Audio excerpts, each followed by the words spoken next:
नमस्कार, BS TV देख रहे हैं आप। मैं हूं आपके साथ अभिनय सिंह चौहान। दिन भर की ढेर सारी खबरों के बीच हर किसी की निगाह होती है सियासी हलचलों पर। जब तक देश दुनिया की रंग बिरंगी खबरों के साथ सियासत की खबर ना मिले, तब तक जानकारी अधूरी सी रहती है। तो सियासत के बिखरे रंगों को समेटकर हम बात करेंगे, कभी बयानों से उपजी आफत की, तो कभी जनता को सरकार से मिलने वाली राहत की, सवालों की, जवाबों की, छिपी सियासी हसरत और चाहतों की। अब बात होगी सियासत की।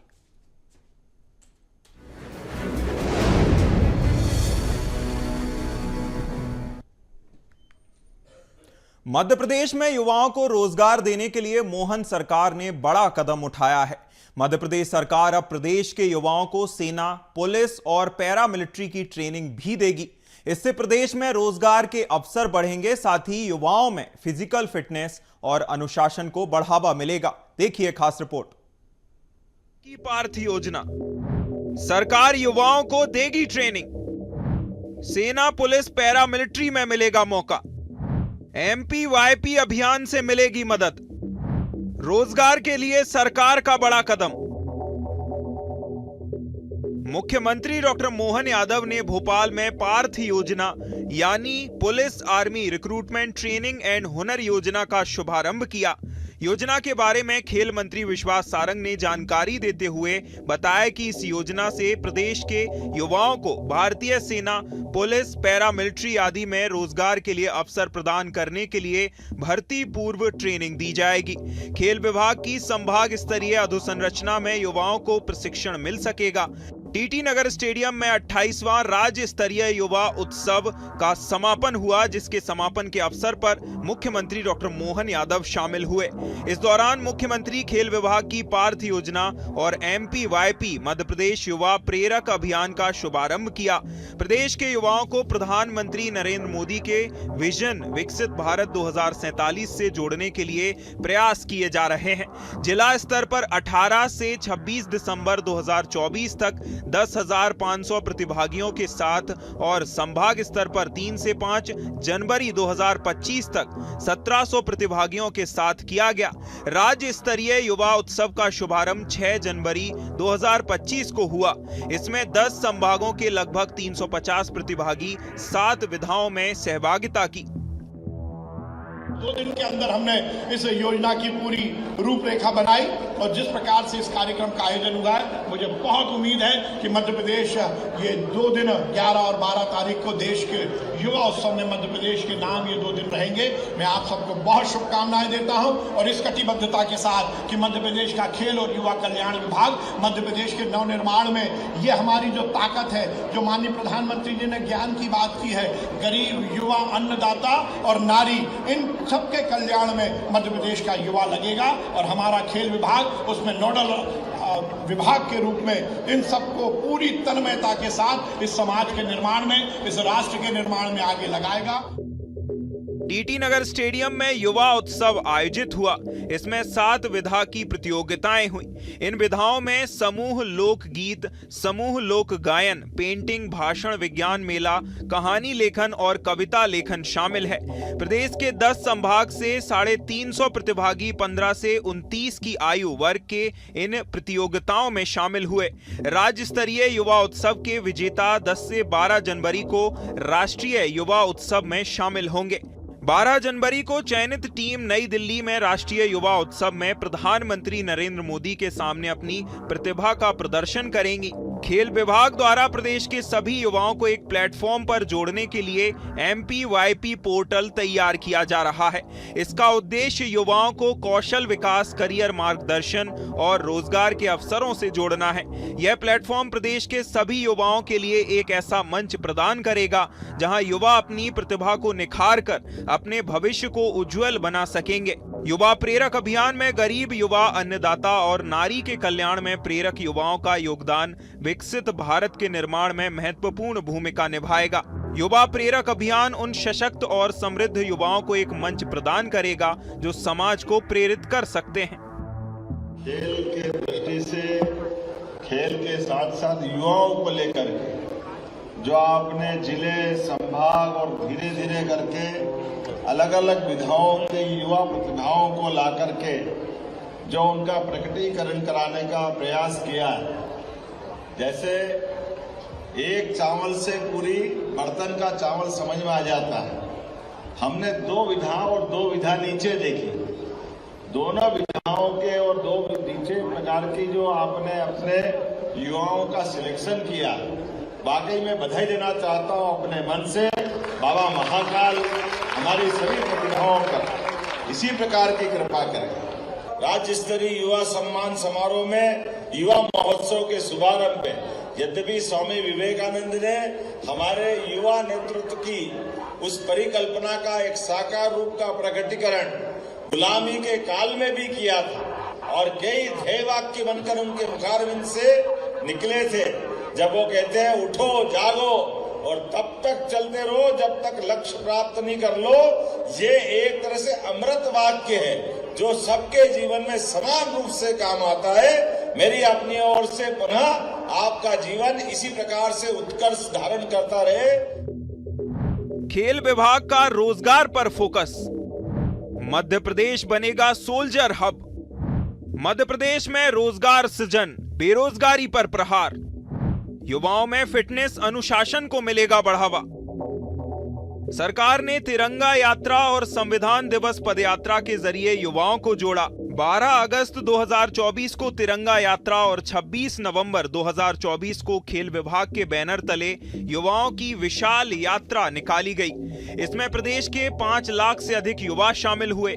मेरा युवा भारत कार्यक्रम में प्रदेश के युवाओं में स्वच्छता सेवा के साथ 7 आयामों जैसे जल संरक्षण, पौधारोपण, सामाजिक सेवा, साइबर सुरक्षा आदि के प्रति जागरूकता के लिए कार्यक्रमों का आयोजन किया गया।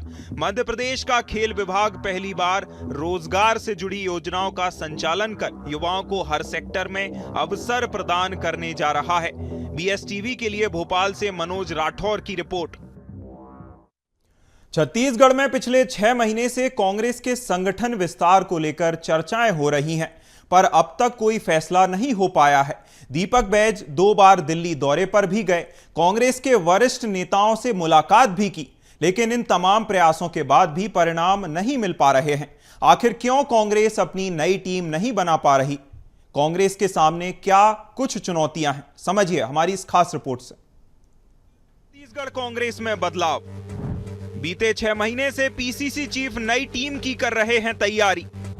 अब तक कोई फैसला क्यों नहीं ले पाई कांग्रेस? लंबे समय से कांग्रेस की सूची अटकी।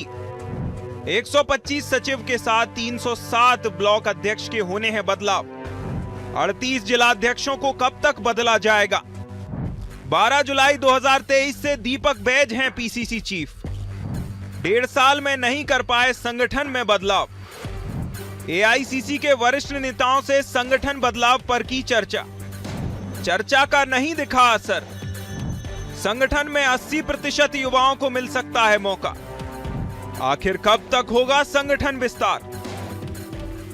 छत्तीसगढ़ में 2023 और 2024 में हुए चुनाव में कांग्रेस को करारी हार का सामना करना पड़ा। विधानसभा चुनाव में किए गए टिकट वितरण पर नजर डालें तो 80% नेता ऐसे थे जो दोबारा चुनाव लड़ रहे थे। चुनाव का नतीजा क्या रहा, ये सबको मालूम है। यही वजह है कि अब कांग्रेस पार्टी अपने संगठन में बदलाव करने को आतुर है, पर अब तक नहीं कर पाई है। वहीं युवा कांग्रेस को पार्टी से कुछ ज्यादा ही उम्मीदें हैं। उनका मानना है कि जब भी संगठन में बदलाव होगा तो पार्टी युवाओं को मौका देगी।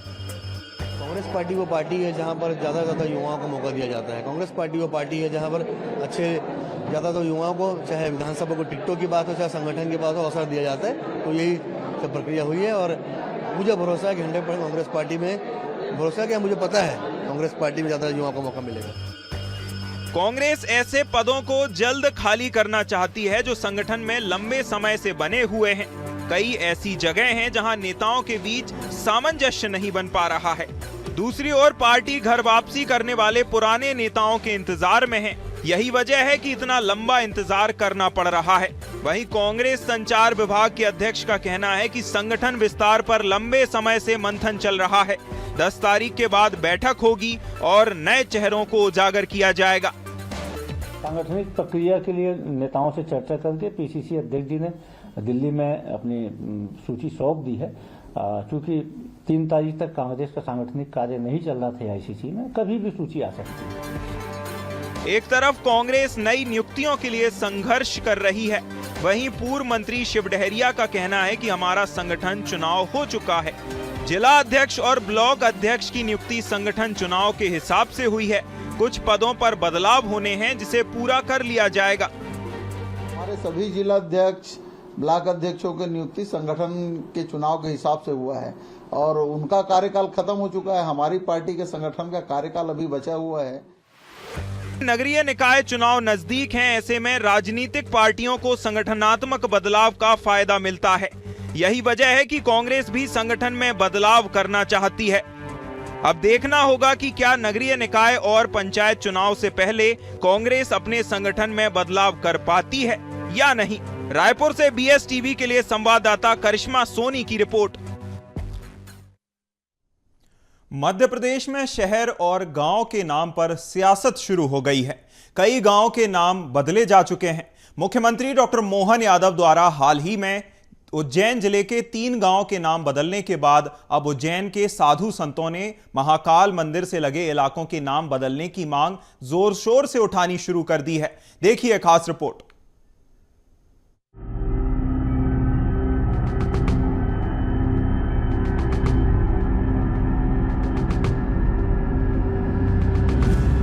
एमपी में गांव के नाम पर शुरू हुई सियासत। सीएम मोहन ने बदले 3 गांव के नाम। गजनीखेड़ी पंचायत का नाम होगा चामुंडा माता गांव। जहांगीरपुर अब जगदीशपुर के नाम से जाना जाएगा। मौलाना गांव का नाम अब विक्रम नगर किया गया। मुख्यमंत्री डॉक्टर मोहन यादव ने उज्जैन जिले के 3 गांव के नाम बदलने की घोषणा कर दी है। सीएम डॉक्टर मोहन यादव ने कहा है कि गजनीखेड़ी पंचायत का नाम अब चामुंडा माता गांव होगा। इसी तरह जहांगीरपुर अब जगदीशपुर और मौलाना गांव अब विक्रम नगर के नाम से जाना जाएगा। सीएम ने कहा कि मौलाना बोलने और लिखने में ठीक नहीं लगता है, इसीलिए अब मौलाना गांव को विक्रम नगर के नाम से जाना जाएगा। बड़नगर में एक समारोह को संबोधित करते हुए मुख्यमंत्री डॉक्टर मोहन यादव ने कहा कि गांव और कस्बों का नाम जन भावनाओं को ध्यान में रखकर रखा जाएगा। इन नामों से जो अटकता है वो संशोधित करने वाली सरकार भी हमारी सरकार है। माननीय मोदी जी के नेतृत्व में जब बंबई का नाम मुंबई हो सकता है, मद्रास का नाम चेन्नई हो सकता है, ऐसे नाम जब बदले जाते हैं तो हमारे छोटी छोटी पंचायत के नाम क्यों नहीं बदलना चाहिए। सीएम डॉक्टर मोहन यादव ने जिले के बड़नगर में सीएम राइज स्कूल भवन का लोकार्पण के साथ उप स्वास्थ्य केंद्रों का लोकार्पण किया। इसके अलावा 3500 करोड़ की लागत से बड़नगर में औद्योगिक इकाई और फूड प्रोसेसिंग यूनिट स्थापित करने की घोषणा भी की। सीएम ने कार्यक्रम में कहा कि मध्य प्रदेश में लगातार निवेशकों के प्रस्ताव आ रहे हैं। अभी तक 4 लाख करोड़ से ज्यादा के निवेश प्राप्त हो चुके हैं, जिससे 3 लाख से ज्यादा लोगों को रोजगार मिलने वाला है। अटल बिहारी वाजपेयी के नाम पर स्कूल का नामकरण करते हुए उन्होंने कहा कि पूर्व प्रधानमंत्री दिवंगत Atal Bihari Vajpayee CM rise school के पूर्व छात्र थे, इसीलिए स्कूल का नाम वाजपेयी के नाम पर रखा जाएगा। मुझे बताया गया कि स्वर्गीय भारत रत्न अटल बिहारी वाजपेयी बड़नगर से पढ़ के गए हैं। उनकी प्राथमिक शिक्षा में यहाँ का गौरवशाली स्वर्णिम पक्ष जुड़ा हुआ है, इसलिए इस स्कूल का नाम भारत रत्न अटल बिहारी वाजपेयी किया जाता है। मध्य प्रदेश में नाम बदलने की सियासत पुरानी है। पिछली सरकार के दौरान भी कई शहरों के नाम बदले गए थे, जबकि इस बार भी सरकार ने ऐसी शुरुआत की है। 2023 में होशंगाबाद जिले का नाम बदलकर नर्मदापुरम कर दिया गया था, जबकि नसरुल्लागंज का नाम बदलकर बहरुंदा कर दिया गया था। बाबई का नाम बदलकर माखनपुर कर दिया गया था। इसी तरह से नाम बदले गए थे। एमपी में जगहों के नाम बदलने पर कांग्रेस ने तंज कसा। कहा कि भारतीय जनता पार्टी की पहचान सांप्रदायिकता बनती जा रही है, सीएम को बयान वापस लेना चाहिए। देखिए, भारतीय जनता पार्टी की शायद अब पहचान सांप्रदायिकता बनती जा रही है। मुख्यमंत्री महोदय खुले मंच पे ये कह रहे हैं कि मौलाना नाम उनको खटकता है और उनका पैन अटकता है काम करने में। तो मुझे लगता है कि शायद जो मुस्लिम समुदाय है उसके लोगों का काम करने में भी उनका पैन अटकता होगा और मुख्यमंत्री महोदय का ये बयान देना बेहद आपत्तिजनक है। उनकी विचारधारा को बताता है कि किस तरह से वो भेदभाव से काम करते हैं। उन्हें अपने बयान को वापस लेना चाहिए, उन्हें खेद प्रकट करना चाहिए। मध्य प्रदेश में नामों पर सियासत पुरानी रही है।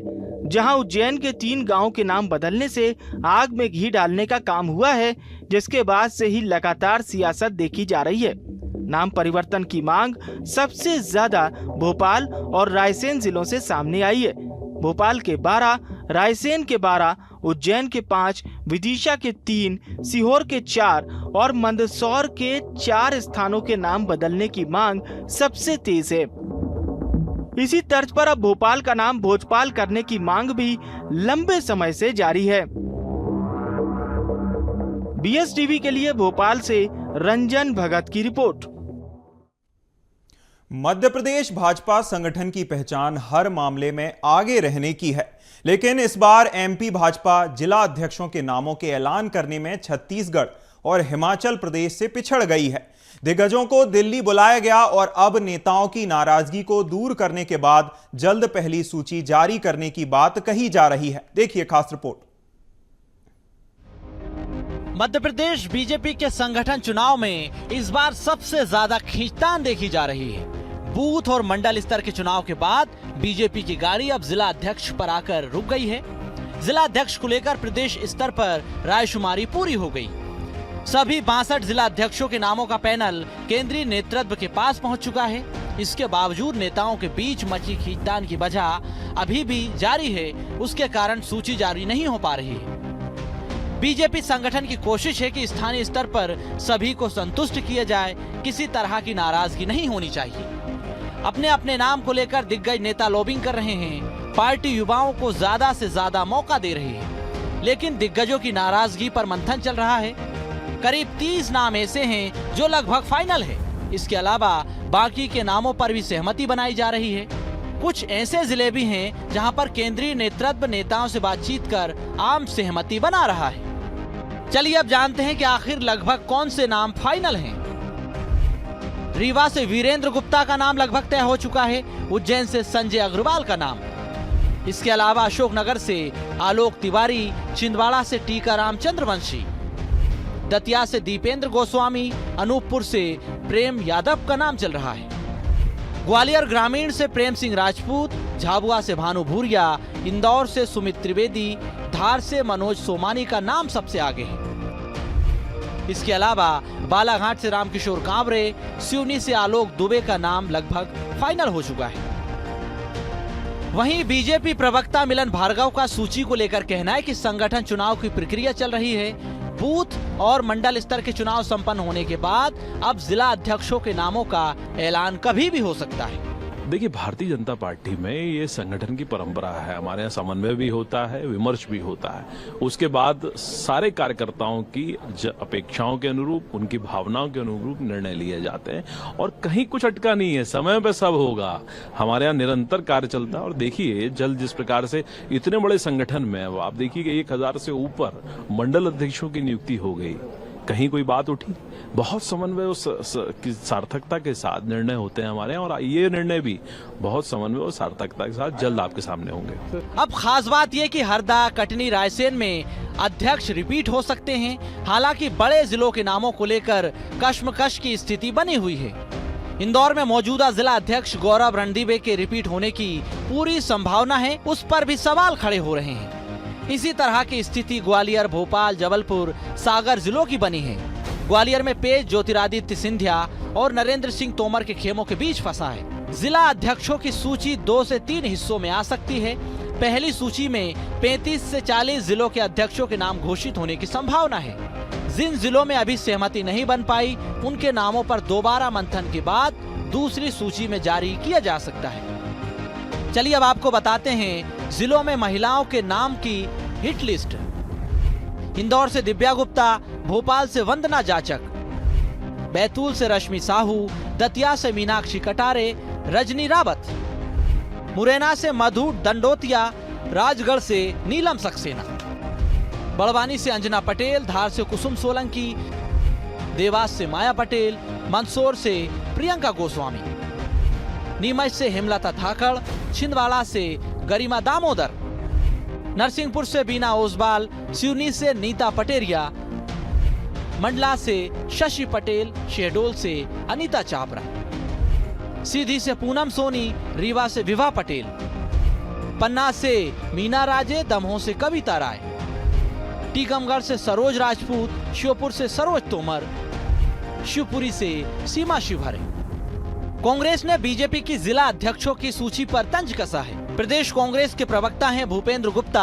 उन्होंने कहा कि बीजेपी नामों को इसलिए तय नहीं कर पा रही है क्योंकि उनके दिग्गज नेताओं के बीच पटरी नहीं बैठ पा रही है। सभी अपने लोगों को अध्यक्ष बनाने में जुटे हुए हैं। यही वजह है कि बीजेपी की सूची में देरी हो रही है।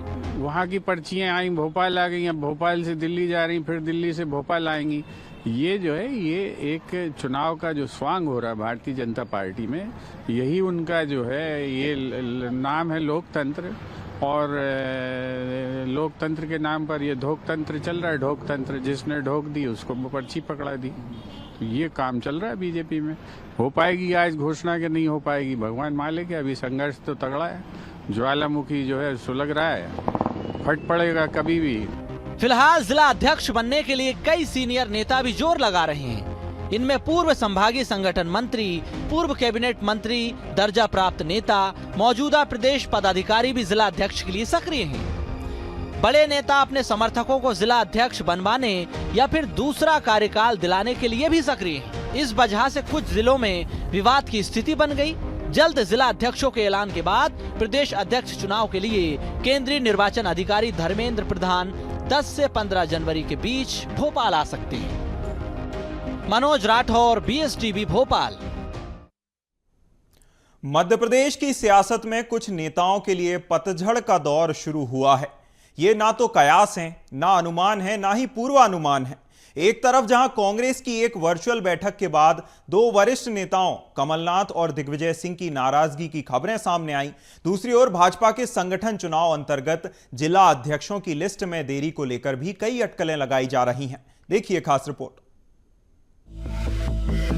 ये सियासत का संधि काल है, यानी वो वक्त जब पुराने के विगत होने और नए के आगत का है। मगर मुश्किल ये है कि इसे समझना कोई नहीं चाहता, चाहे उसे समझाने के कितने ही स्पष्ट संदेश हवा में तैरा दिए जाएं। दरअसल कांग्रेस 26 जनवरी को इंदौर के महू में जय भीम, जय बापू, जय संविधान रैली का आयोजन करने जा रही है। इसी को लेकर कांग्रेस ने बीते सोमवार को एक वर्चुअल बैठक बुलाई। इस बैठक में जीतू पटवारी, कमलनाथ, दिग्विजय सिंह, कांतिलाल भूरिया, उमंग सिंगार सहित प्रदेश के कई दिग्गज नेता जुड़े। वर्चुअल जुड़े कमलनाथ ने कहा कि पार्टी में होने वाली नियुक्तियों में उनसे पूछा तक नहीं जाता। उन्होंने कहा कि किसी के कहने से किसी की नियुक्ति भले ना हो, लेकिन सीनियर नेताओं से चर्चा तो करनी चाहिए। बैठकें कब हो जाती हैं मुझे पता ही नहीं चलता और ना ही बैठकों की सूचना दी जाती है। उन्होंने ये भी कहा कि बैठकों की सूचना तो मुझे मीडिया के माध्यम से मिलती है। कमलनाथ की नाराजगी का फौरन समर्थन किया दिग्विजय सिंह ने। उन्होंने कहा कि मैं बिल्कुल सहमत हूं और यहाँ तक के एजेंडे का तक पता नहीं चलता। हालांकि कांग्रेस वर्चुअली बैठक में नाराजगी जैसी बात से अभी तो साफ इनकार कर रही है। कमलनाथ जी ने जो बात कही है वो अलग बात है और उसका जो है नाराजगी से कोई संबंध नहीं है। संगठन के अंदर जो है जब कोई चीज़ की समीक्षा हो रही है तो समीक्षा ऐसे ही होती है, उसमें नाराजगी क्या है? इसमें कोई नाराजगी नहीं है। तो कमलनाथ जी ने खुद ही कहा कि हो सकता है उन्हें किसी की गलत जानकारी प्राप्त हो गई। चुनाव का जो स्वांग हो रहा है भारतीय जनता पार्टी में, यही उनका जो है ये नाम है लोकतंत्र। और लोकतंत्र के नाम पर ये ढोकतंत्र चल रहा है। ढोकतंत्र जिसने ढोक दी उसको पर्ची पकड़ा दी। ये सिर्फ कांग्रेस में ही हो रहा हो ऐसा नहीं है। बीजेपी के जिलाध्यक्षों का चयन बिल्कुल मुहाने पर है, यानी कभी भी जिलाध्यक्षों के नाम की सूची उजागर हो सकती है। इस सूची में कई नेता अपने समर्थकों का नाम जुड़वाने और उन्हें पद दिलवाने की कवायद में लगे हैं, लेकिन वैसा हो नहीं पा रहा है। खास तौर पर बुंदेलखंड बीजेपी के लिए बड़ा सिरदर्द बीते कई महीनों से बना हुआ है। पूर्व मंत्री भूपेंद्र सिंह, गोपाल भार्गव सत्ता और संगठन में हाशिए में जाने जैसा महसूस कर रहे हैं। यही हाल कमोबेश ग्वालियर, चंबल, महाकौशल और मालवा के भी कुछ नेताओं का है। जब से डॉक्टर मोहन यादव मुख्यमंत्री बने हैं, बीजेपी के अंदर भी ये संदेश पार्टी के शीर्ष नेतृत्व ने दे दिया है कि ये समय पीढ़ी परिवर्तन का है, लेकिन उसे आसानी से पचा पाने में यहाँ भी लोगों को दिक्कत तो हो ही रही है। बीजेपी का दावा है कि पार्टी में कहीं कुछ नहीं अटका है। हमारे यहाँ कार्यकर्ताओं के साथ समन्वय और विमर्श की परंपरा है। कार्यकर्ताओं के अनुसार ही निर्णय लिए जाते हैं। बीजेपी कह रही है कि जो भी गुटबाजी है वो सब कुछ कांग्रेस में है। पहले जब कार्य समिति की बैठक हुई तो जीतू पटवारी जी को आंसू बहाना पड़े, लेकिन कमलनाथ जी की नाराजगी बहुत महंगी पड़ेगी जीतू भैया को। अपने राहुल जी के साथ राजनीति की, उन्होंने सोनिया जी के साथ की। देखिए, भारतीय जनता पार्टी में ये संगठन की परंपरा है। हमारे यहाँ समन्वय भी होता है, विमर्श भी होता है। उसके बाद सारे कार्यकर्ताओं की अपेक्षाओं के अनुरूप, उनकी भावनाओं के अनुरूप निर्णय लिए जाते हैं और कहीं कुछ अटका नहीं है। समय पे सब होगा। कांग्रेस हो चाहे बीजेपी, ये स्थितियां तो कभी न कभी बननी ही थी और बनती ही चली आई हैं। ये दस्तूर भी है। पेड़ से भी पुराने पत्ते गिरते हैं और नई कोपलें फूटती हैं। दोनों ही दल जानते हैं कि ये भुनभुनाहट बहुत बड़ा नुकसान शायद पार्टी का ना कर पाए, लेकिन फिर भी चूंकि वरिष्ठ नेताओं की नाराजगी है तो जाहिर तौर पर अपमान किया नहीं जा सकता। लिहाजा पब्लिकली ये कहा जाता रहेगा कि आप तो पार्टी की रीढ़ हैं और आपसे ही पार्टी का वजूद है, भले ही उन्हें ऐसा समझा ना जाए। Bureau report, BSTV। बात सियासत की। मैं फिलहाल इतना ही, मुझे दीजिए इजाजत। नमस्कार।